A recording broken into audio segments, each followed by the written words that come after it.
We've talked a bit about functions already, and we'll talk about them more in the future, but for now, remember that a function is like a little computer program that we drop some input into and get some output out from.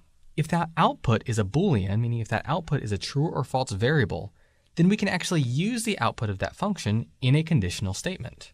For example, in Python, there's a function, or technically a method, but don't worry about the difference yet. There's a function called isDigit. IsDigit returns true if the string on which it's acting is all digits, and false if it's not.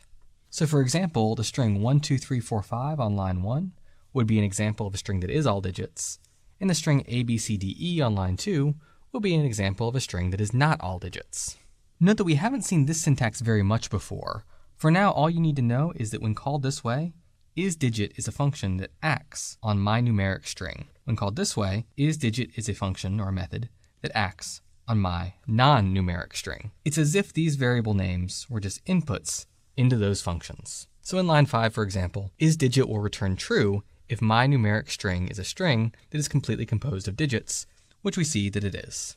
So here we can see how Python uses Boolean functions or Boolean methods within conditionals. Lines 1 and 2 set up our initial variables and their values, and then line 5 checks to see if my numeric string is all digits. Sure enough, it is. So line 6 runs and prints the first string is numerical to our output. And then because the first conditional ran, line 8 will be skipped because it's controlled by the else.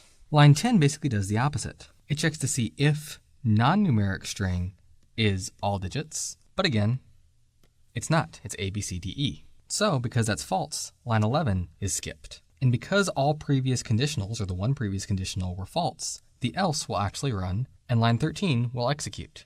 That prints the second string is non-numerical to our output. If you're curious, there are similar methods for checking if a string is all letters or numbers, all lowercase, all uppercase, all white space, and more. You can read more about those in the string documentation for Python.